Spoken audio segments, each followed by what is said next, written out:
നമസ്കാരം, മലയാളി വാർത്തയിലേക്ക് സ്വാഗതം. പ്രശസ്ത ഗായിക ആശാ ഭോസ്ലെ അന്തരിച്ചു എന്ന വാർത്തകൾ പുറത്തുവരുന്നു. 92 വയസ്സായിരുന്നു. ഹൃദയാഘാതത്തെ തുടർന്ന് മുംബൈയിലെ ബ്രീച്ച് കാൻഡി ആശുപത്രിയിൽ ചികിത്സയിൽ കഴിയവെയാണ് അന്ത്യം സംഭവിച്ചിരിക്കുന്നത്. ശനിയാഴ്ച വൈകിട്ട് ആശാ ഭോസ്ലെയെ ഹൃദയാഘാതവും ശ്വാസകോശ സംബന്ധമായിട്ടുള്ള പ്രശ്നങ്ങളും കാരണം ആശുപത്രിയിൽ പ്രവേശിപ്പിക്കുകയായിരുന്നു.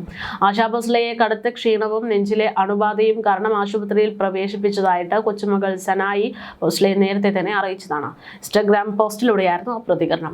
ചികിത്സയിൽ കഴിയവെ ഇന്ന് അന്ത്യം സംഭവിച്ചു എന്നാണ് റിപ്പോർട്ട്. മകനാണ് ഇവരുടെ മരണവാർത്ത സ്ഥിരീകരിച്ചത്.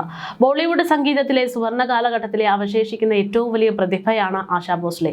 ലതാ മങ്കേഷ്കർ, മുഹമ്മദ് റാഫി, കിഷോർ കുമാർ തുടങ്ങിയിട്ടുള്ള പ്രതിഭകൾക്കൊപ്പം ഇന്ത്യൻ ചലച്ചിത്ര സംഗീതത്തെ നയിച്ചിട്ടുള്ള വ്യക്തിത്വമാണ് ഇവർ.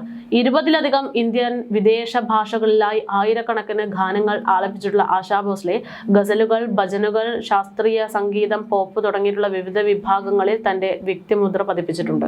ഗായിക ലതാ മങ്കേഷ്കറുടെ സഹോദരിയാണ് ആശ. ഗ്രാമിയിലേക്ക് നാമനിർദ്ദേശം ചെയ്യപ്പെട്ട ആദ്യ ഇന്ത്യക്കാരിയായിട്ടും ആശാ ഭോസ്ലെ അറിയപ്പെടുന്നു. 2000-ൽ ദാദാ സാഹിബ് ഫാൽക്കെ പുരസ്കാരം, 2008-ൽ പത്മഭൂഷൺ എന്നിവ നൽകി രാജ്യം ആദരിച്ച ഗായിക കൂടെയാണ് അവർ. 20 ഭാഷകളിലായി 10,000-ലധികം പാട്ടുകളിലാണ് ആശ പാടിയിരിക്കുന്നത്. മറാഠി നാടകവേദിയിലെ നടനും ഗായകനുമായ ദീനാനാഥ് മങ്കേഷ്കറുടെയും ശുദ്ധാമാതിയുടെയും മകളായി ഇൻഡോറിലാണ് ആശ ജനിക്കുന്നത്. ലതാ മങ്കേഷ്കർ, ഹൃദ്യാനാഥ് മങ്കേഷ്കർ, ഉഷ മങ്കേഷ്കർ, മീന മങ്കേഷ്കർ എന്നിവരാണ് സഹോദരങ്ങൾ. പ്രശസ്ത നടനും ഗായകനുമായ ദീനാനാഥ് മങ്കേഷ്കറിന്റെ പുത്രിമാരായ ആശയും ലതയും അച്ഛന്റെ ശിക്ഷണത്തിലായിരുന്നു സംഗീതത്തിന്റെ ആദ്യാക്ഷരങ്ങൾ പഠിച്ചത്. ആശയ്ക്ക് 9 വയസ്സുള്ളപ്പോൾ അച്ഛൻ മരിച്ചു. സഹോദരി ലതയെ പിന്തുടർന്ന് ആശ പിന്നണി ഗാനരംഗത്തേക്ക് എത്തുകയും ചെയ്തു.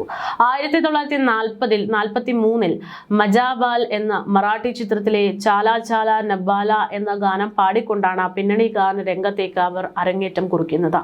ഹിന്ദിയിൽ 1945-ൽ ബഡീമ എന്ന ചിത്രത്തിലെ ആശ ആദ്യമായി പാടിയ ഗാനമെത്തി 1948-ൽ റിലീസായ ചുനാരിയ എന്ന ഗായികയുടെ ആദ്യ ചിത്രമായി അറിയപ്പെടുന്നുണ്ട്. ആശ ഹിന്ദി സിനിമ പിന്നണി ഗാന രംഗത്തെത്തിയപ്പോഴേക്കും ചേച്ചി ലത ഹിന്ദി സിനിമ പിന്നണി ഗാന രംഗത്തെ താരമായി മാറിയിരുന്നു. ഷംസാദ് ബീഗവും ഗീതാ റോയിയും ലതാ മങ്കേഷ്കറും അരങ്ങുവാണിരുന്ന കാലത്ത് പിന്നണി ഗാന രംഗത്ത് ശ്രദ്ധ പിടിച്ചു പറ്റുക ഏറെക്കുറെ അസാധ്യമായ കാര്യം. 1949-ൽ തന്റെ 16-ാം വയസ്സിൽ കുടുംബത്തിന്റെ എതിർപ്പുകളെ അവഗണിച്ച് 31 വയസ്സുള്ള ഗൺപത് റാവു ഭോസ്ലെയെ വിവാഹം കഴിക്കുന്നു. എന്നാൽ ആ വിവാഹം ഒരു പരാജയമായി. 1956-ൽ OP നയ്യാറിന്റെ സംഗീത സംവിധാനത്തിൽ കീഴിൽ CID എന്ന ചിത്രത്തിൽ പാടിക്കൊണ്ട് ആശയുടെ സംഗീത ജീവിതത്തിൽ മറ്റൊരു വഴിത്തിരിവ്.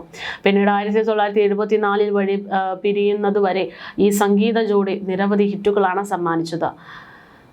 VR ബനാറിന്റെ പ്രമുഖ ചലച്ചിത്രങ്ങളിലെല്ലാം പാടാൻ ആശയ്ക്ക് അവസരം ലഭിച്ചു. 1966-ൽ പുറത്തിറങ്ങിയ തീസീരി മൻസിലിൽ പാടിക്കൊണ്ടായിരുന്നു ആശാ ഭോസ്ലെ RD ബർമാൻ കൂട്ടുകെട്ടിന്റെ തുടക്കം കുറിക്കുന്നത്. പിന്നീട് RD ബർമാന്റെ പ്രിയപ്പെട്ട ഗായികയായി മാറിയിട്ടുള്ള വ്യക്തി. RD ബർമാന്റെ കീഴിലാണ് ആശ ഒരു സമ്പൂർണ്ണ ഗായികയായി തീരുന്നത്. ഒരു കൂട്ടുകെട്ട് വിവാഹം വരെ എത്തുകയായിരുന്നു. പോപ്പ്, കാബ്രെ, റോക്ക്, ഡിസ്കോ, ഗസൽ, ക്ലാസിക്കൽ അങ്ങനെ എല്ലാതരം ഗാനങ്ങളും പാടാൻ കഴിഞ്ഞ ഒരു അതുല്യ പ്രതിഭയാണ് ഇപ്പോൾ ലോകത്തോട് വിട പറഞ്ഞിരിക്കുന്നത്.